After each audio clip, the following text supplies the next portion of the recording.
ఓం శ్రీ విఘ్నేశ్వరాయ నమః. ఓం శ్రీ గురుభ్యో నమః.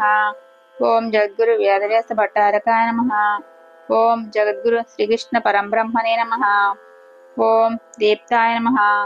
శ్రీమద్దేవి భాగవతం. శ్రీదేవి భాగవత మహత్యం భాగం 25, అధ్యాయం 11. దేవీ యజ్ఞ భేదాలు. శౌనికాది మహామునులారా, వ్యాసుడి ఉపదేశంతో జనమేజయుడు సంతృప్తి చెందాడు. దేవీ యజ్ఞం ఎలా చేయాలో, మంత్రాలేమిటో, హోమద్రవ్యాలేమిటో, ఎందరు బ్రాహ్మణులు కావాలో, ఏమి దక్షిణలు ఇవ్వాలో తెలియజేయమని యథాశక్తిగా భక్తి శ్రద్ధలతో చేస్తానని అన్నాడు. అప్పుడు వ్యాసుడు దేవీ యజ్ఞం విధానం వివరించాడు. జనమేజయ, దేవీ యజ్ఞం విధానం చెబుతున్నాను, తెలుసుకో. సాత్విక, రాజస, తామస భేదాలతో ఈ యజ్ఞం 3 విధాలు. మునులు సాత్విక యజ్ఞం చేయాలి. మీ వంటి రాజులు రాజస యజ్ఞం చేయాలి. తామసం కేవలం రాక్షసులకే. జ్ఞానులకు, విముక్తులకు ఇవేమీ పట్టవు. సామగ్రి సంబరాలతో ప్రమేయం లేని అంతర్యజ్ఞం వారిది. అంతర్ముఖంగా చేయాలని. దేశము, కాలము, ద్రవ్యము, మంత్రము, బ్రాహ్మణులు, శ్రద్ధ ఇవన్నీ సాత్వికంగా ఉండేదాన్ని సాత్విక యజ్ఞం అంటారు. ద్రవ్యశుద్ధి, క్రియాశుద్ధి, మంత్రశుద్ధి ఇవి చాలా ముఖ్యం. పూర్ణ ఫలాన్ని ఇస్తాయి. లేకపోతే యజ్ఞం ఫలించదు. అన్యాయార్జితమైన ద్రవ్యం సుకృతానికి పనికిరాదు. దానివల్ల ఇహలోకంలో కీర్తి రాదు, పరలోకంలో ఫలం దక్కదు. అందుచేత న్యాయార్జితమైన ద్రవ్యాన్ని సుకృతాలకి ఉపయోగించాలి. అప్పుడే యజ్ఞం సర్వాత్మన ఫలిస్తుంది. దీనికి నీ వంశంలోనే చక్కటి ఉదాహరణ ఉంది. పాండవులు రాజసూయం చేశారు. సాక్షాత్తు శ్రీకృష్ణుడు స్వయంగా వచ్చి పూజలు అందుకున్నాడు. బ్రాహ్మణులంతా గురుదక్షిణతో సంతృప్తి చెందారు. కానీ యజ్ఞం పూర్తయి 3 నెలలన్నా తిరగకుండా పాండవులు అడవిలి పాలయ్యారు. జోదంలో ఓడిపోయారు. పాండవ ధర్మపత్ని అవమానాల పాలయ్యింది. ఇన్ని కష్టాలు వచ్చాయి అంటే యజ్ఞఫలం ఏమైనట్టు? మహాత్ములయుండి విరాటరాజుకు దాసులయ్యారు. కీచకుడి చేతిలో ద్రౌపది పరాభవం చవిచూసింది. బ్రాహ్మణ ఆశీర్వాదాలు ఏమైపోయినట్టు? వాసుదేవుడి పట్ల పాండవులకున్న అనన్య భక్తి ఎక్కడికి పోయింది? సభలో జుట్టు పట్టుకుని ఈడుస్తుంటే ద్రుపద రాజకుమారిని కాపాడుకోలేకపోయారేమి? ఈ ధర్మ విపర్యానికి కారణం ఏమిటి? రాసిపెట్టి ఉంది అలా జరిగింది అన్నట్లయితే వేద మంత్రాలు వ్యర్థమైపోవా అని? అవి వ్యర్థమైతే మొత్తం వ్యవస్థ అంతా వ్యర్థమవుతుంది. సర్వ ప్రమాణాలు వ్యర్థమవుతాయి. సర్వ ఉపాయాలు వ్యర్థమవుతాయి. అందుచేత జరగవలసింది జరుగుతుంది అనే ఆలోచన బుద్ధిలోకి రాకూడదు. దైవము, ఉపాయము రెండింటినీ అంగీకరించి ఆలోచించాలి. ఒక మంచి పని చేసినప్పుడు విపరీత ఫలం వస్తే ఆ పనిలో ఎక్కడో ఏదో పొరపాటు జరిగిందని భావించాలి. దానికోసం శోధించాలి. కర్తృభేదమా, ద్రవ్యభేదమా, మంత్రభేదమా, ఈ 3 ఏదో ఒకటి జరిగి ఉంటుంది. ఒకప్పుడు దేవేంద్రుడు రాక్షస వినాశం కోరి యజ్ఞం చేశాడు. దానికి విశ్వరూపుణ్ణి గురువుగా వరించాడు. అతడు రాక్షస పక్షం వాడు. బుద్ధి పోనిచ్చుకుంటాడా? దానవులకు, దేవతలకు స్వస్తి అగు కాక అంటూ యజ్ఞం భోగించాడు. రాక్షసులంతా వినాశానికి బదులు తల్లి పంచన చేరి హాయిగా దినదినాభివృద్ధి చెందుతున్నారు. ఇదేమిటా అని ఇంద్రుడు ఆశ్చర్యపోయాడు. ఎక్కడ పొరపాటు జరిగిందో గ్రహించాడు. ఇది కర్తభేద దోషం. విశ్వరూపుణ్ణి గురువుగా పెట్టుకోవడంతో యజ్ఞం విపరీత ఫలాన్ని ఇచ్చింది. ఇంద్రుడు అలిగి వజ్రాయుధానికి పని చెప్పాడు. విశ్వరూపుడి శిరస్సులు తరిగేశాడు. ద్రోణుణ్ణి సంహరించే పుత్రుడు కావాలంటూ ద్రుపదుడు యజ్ఞం చేశాడు. ఏ లోపము లేకుండా కర్త ద్రవ్య మంత్రశుద్ధితో నిర్వహించాడు. దృష్టమ్యుడు, ద్రౌపది జన్మించారు. ద్రుపది కొరకు కోరిక నెరవేరింది. యజ్ఞం సఫలమైంది. అలాగే దశరథ మహారాజు పుత్ర కామేష్టి నిర్వహించాడు. 4 కొడుకులు పొందాడు. నిర్దిష్టంగా యుక్తియుక్తంగా నిర్వహిస్తే యజ్ఞాలు ఇలా సత్ఫలితాలను ఇస్తాయి. దోషజుష్టంగా చేస్తే ప్రేత ఫలితాలను ఇస్తాయి. అందుచేత అత్యంత జాగరూకులై చేయాలి. పాండవుల యజ్ఞంలో కూడా ఒకపాటి వైగుణ్యం ఉంది. అందుకే విపరీత ఫలం వచ్చి కష్టాల పాలయ్యారు. రాజసూయానికి వారు వినియోగించిన ద్రవ్యం న్యాయార్జితం కాదు.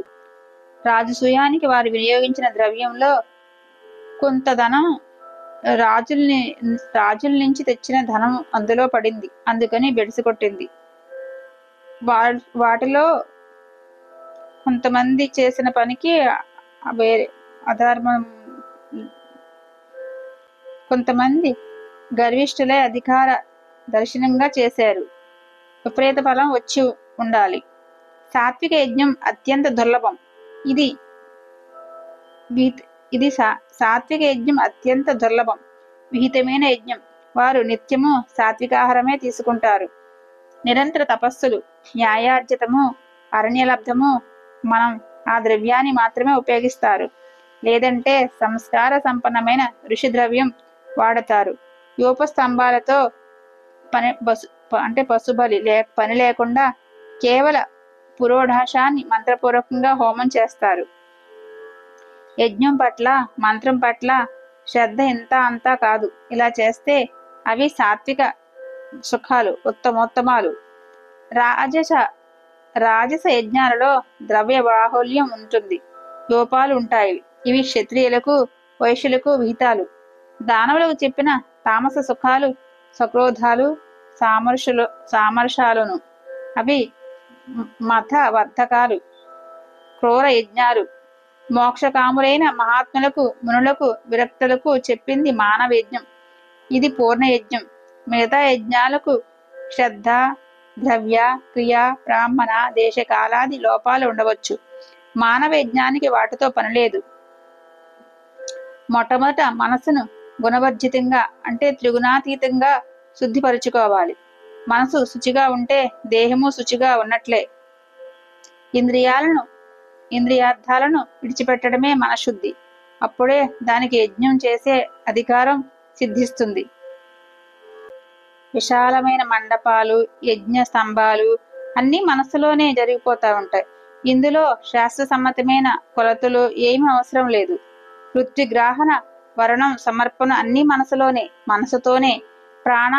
ప్రాణాపాన వ్యాన సమాన ఉదానాగ్నులను 5 యజ్ఞ వేదికలో తత్వ మంత్రాలతో స్థాపించాలి. వీటినే ప్రాణాపాన సమాయుక్తం చేస్తే అట్లా అన్ని సమాన వాయువుగా అయిపోతాయి. వీటిలో ప్రాణము గార్హపతాగ్ని, అపానము ఆవాహనీయాగ్ని, వ్యానము దక్షిణాయాగ్ని, సమానము అవసదాయాగ్ని, ఉదానము సభ్యాగ్ని. ఇవి పరమోత్కృష్టమైన అగ్నులు. ఇవన్నీ కూడా మనం ప్రాణాపాన సమయుక్తం చేస్తే అన్ని అగ్నులు సమానం అవుతాయి. అప్పుడు త్రిగుణ వర్జితము, శుచిమంతము అయిన ద్రవ్యాన్ని మనసుతోనే భావించాలి. మనసే హోత, మనసే యజమానుడు. నిర్గుణ సనాతన పరబ్రహ్మ ఈ యజ్ఞానికి అధిదేవత. బ్రహ్మ విద్యా స్వరూపిణి, అఖిలాధార అయిన ఆది పరాశక్తిని ఉద్దేశించి ఆ ద్రవ్యాన్ని ప్రాణాగ్నిలో హవనం చేయాలి. తర్వాత చిత్తాన్ని, ప్రాణాన్ని నిరాలంబం చేసి కుండలి ముఖ మార్గంతో శాశ్వత పరబ్రహ్మాన్ని ఉద్దేశించి హవనం చేయాలి. స్వాత్మ రూపమైన మహేశ్వరుని స్వానుభూతితో, యోగ సమాధితో, యోగ సమాధితో నిరాకులుడై ధ్యానించాలి. సర్వభూతాలలో తనలో సర్వభూతాలను చూడగలిగితే మహేశ్వరుని చూడగలుగుతాడు. ఎందులో చూసినా అంతర్ముఖ యోగమే ఉంటది. దాని ద్వారానే మనం ఉన్నత స్థితికి వెళ్తాం.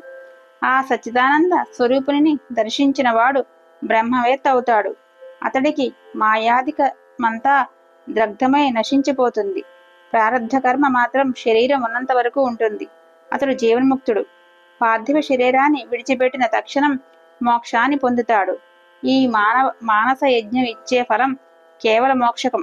ఇది శాశ్వతం. మిగతా యజ్ఞాలు ఇచ్చే లౌకిక ఫలాలు అశాశ్వతాలు. అగ్నిష్టోమం అనే యజ్ఞం చేస్తే స్వర్గం వస్తుంది. కానీ పుణ్యం క్షీణించగానే మళ్ళీ మానవ లోకంలో జన్మించక తప్పదు.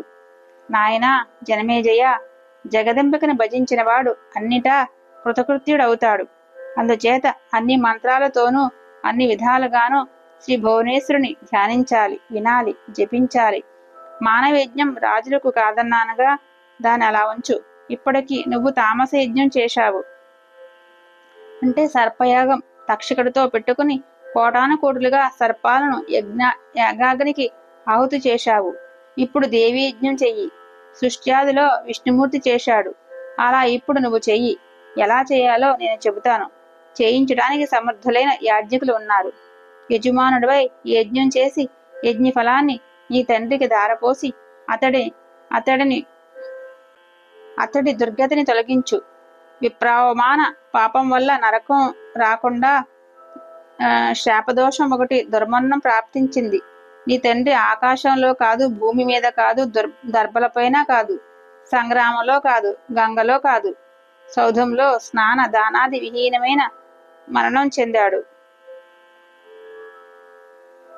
జనమేజయ, కాలం ఆసన్నమైందని ముందుగా తెలపటం ఒక అదృష్టం. అలా తెలిసినప్పుడు నేను బ్రహ్మను, సంసారిని కాను, సదాముక్తుడను, సనాతుడను. దేహంతో నాకు ఏ సంబంధమూ లేదు. కర్మానుబంధాలని శుభాలు కాని అశుభాలు కాని అన్నీ వదిలిపోయాయి. అదృష్టవశాత్తు ఈ అతి ఘోరమైన సంసార సంకట నుంచి త్వరగా విముక్తినయ్యాను. ఇలాంటి వైరాగ్యభావం కలగాలి. కాబట్టి మీ తండ్రి నువ్వే ఉద్ధరించాలి. నరకకోపం నుంచి తప్పించి సద్గతిని కల్పించాలి. శౌనకాది మహామునులారా, వ్యాసుడు ఇలా చెప్పేసరికి జనమేజయుడు అంతరంగంలో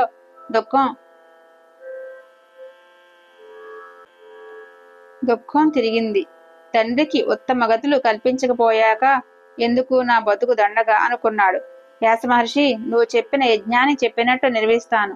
మా తండ్రికి స్వర్గం లభించాలి అని దృఢ నిశ్చయంతో అన్నాడు అని మరొక సమాచారం అడిగాడు. అధ్యాయం 12.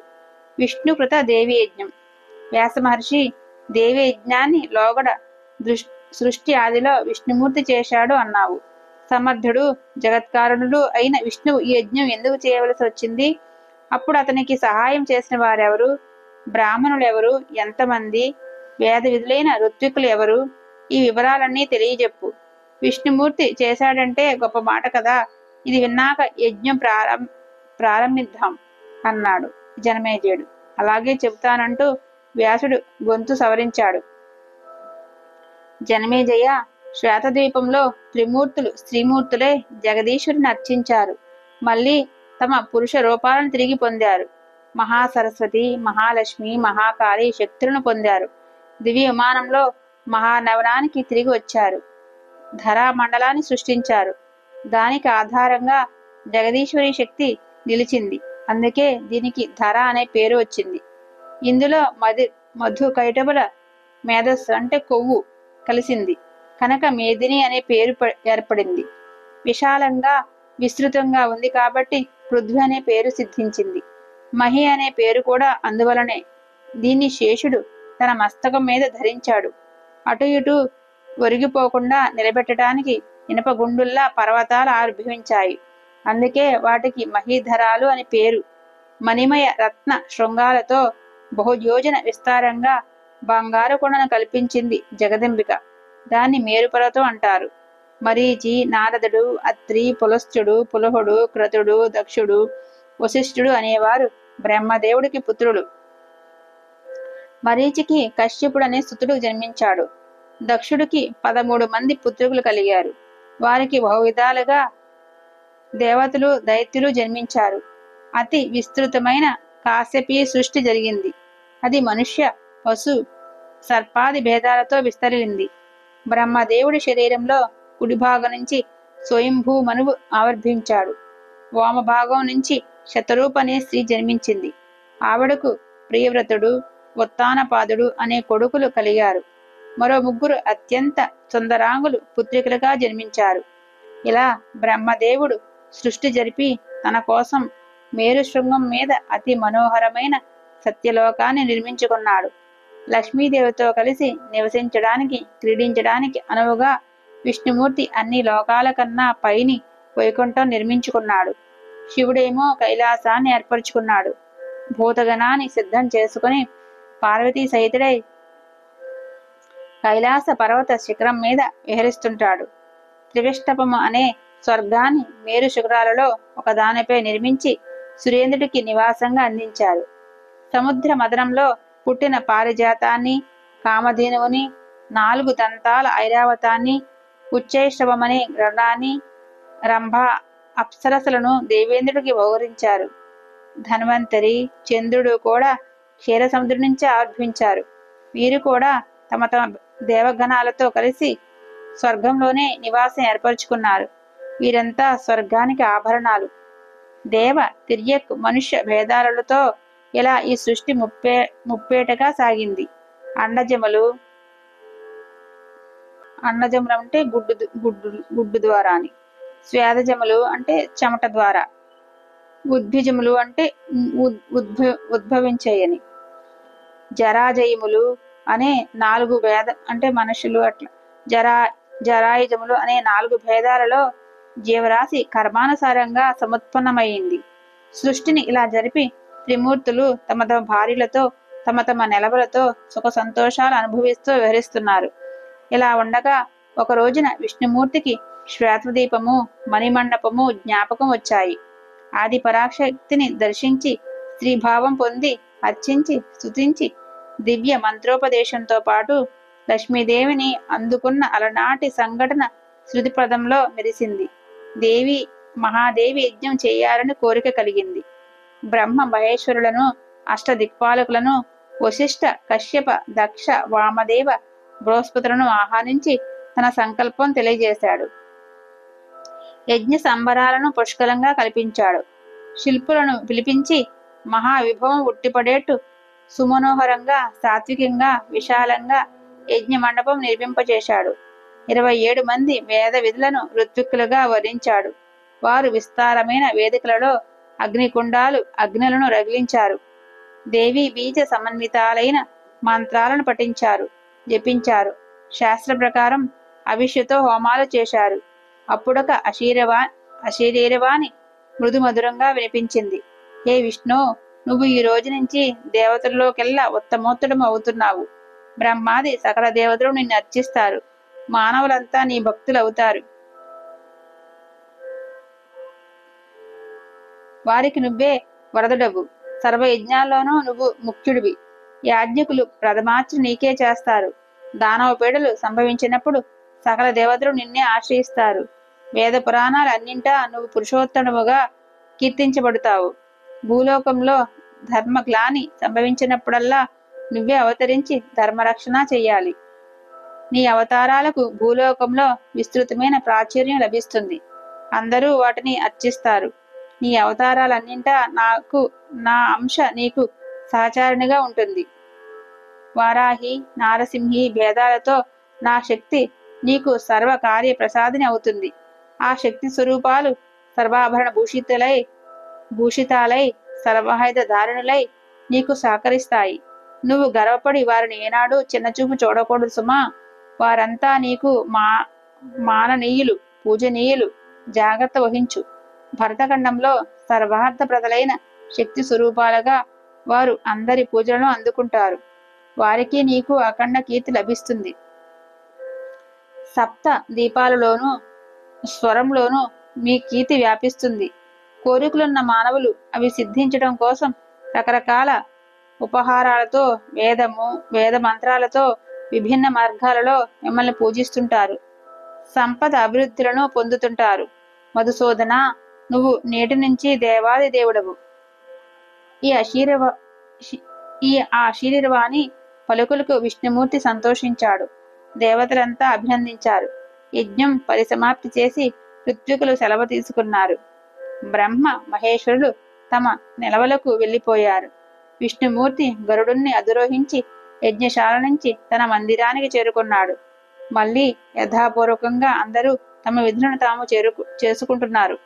మునుల ఆశ్రమాలలో ఈ వార్త చర్చనాంశయమైంది. అందరికీ ప్రకృతి పట్ల అంటే శక్తి భక్తిభావం చిగురించింది. ఆగమోక్త ప్రకారంగా అందరూ శక్తి పూజలు ప్రారంభించారు. 25వ భాగం సంపూర్ణం. 12వ అధ్యాయం సంపూర్ణం. ఓం శ్రీ గురుభ్యో నమః. సర్వం శ్రీకృష్ణార్పణమస్తు.